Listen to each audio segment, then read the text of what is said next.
എല്ലാവർക്കും നമസ്കാരം. Welcome to Indu's life style.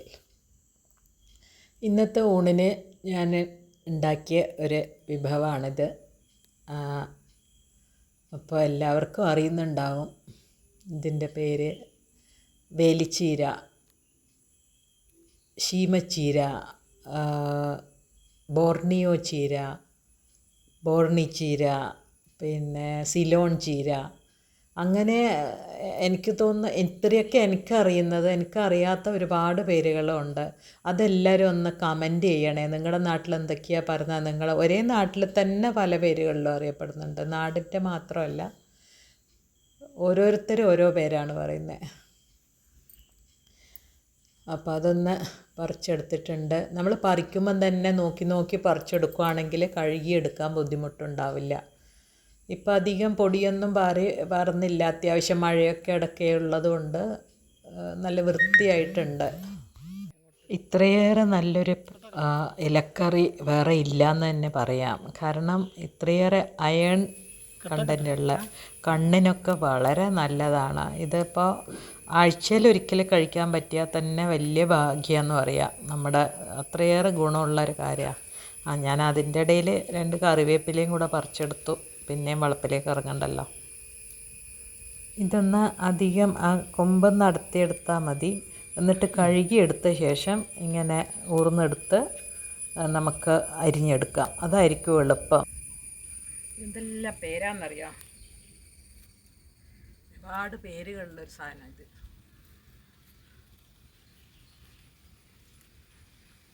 എനിക്കൊന്നും നമ്മുടെ നാട്ടിൽ മറ്റൊരു ചീരക്കും ഇത്രയും പേരില്ലാന്ന് തോന്നുന്നുണ്ട്. ഇനി ഇത് കഴുകിയെടുത്ത ശേഷം ഒന്ന് ചെറുതായി അരിഞ്ഞെടുക്കണം. ഞാനിത് വളരെ നേർപ്പിച്ച് എത്രയും ചെറുതാക്കി അരിയാൻ പറ്റുന്നോ അങ്ങനെ ചെറുതാക്കി അരിഞ്ഞെടുക്കുക ചെയ്യുക.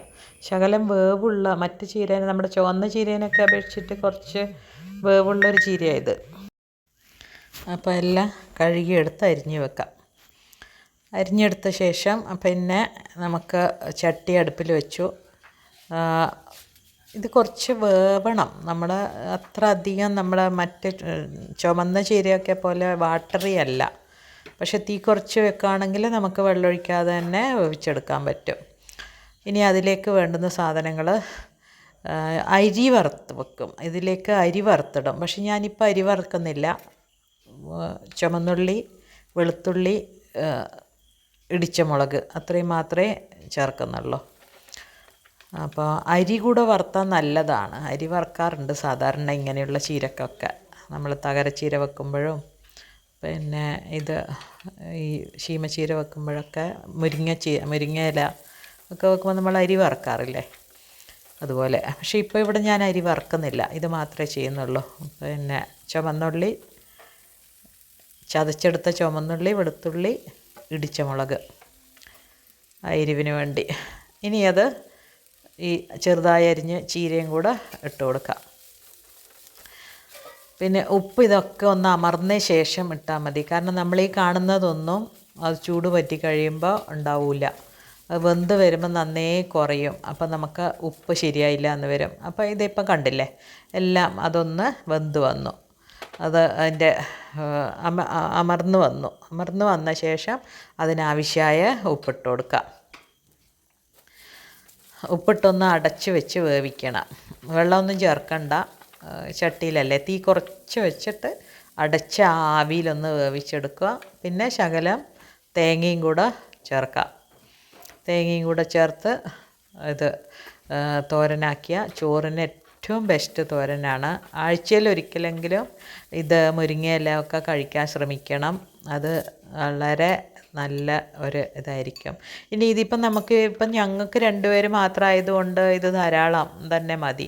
പക്ഷേ ഇനിയിപ്പോൾ കൂടുതൽ ആളാണെങ്കിൽ ഇതിൽ ശകലം പരിപ്പോ അല്ലെങ്കിൽ ഉരുളക്കിഴങ്ങോ അങ്ങനെ എന്തെങ്കിലും ഒന്ന് ചേർത്ത് അത് പൊലിപ്പിച്ചെടുക്കാവുന്നതാണ്.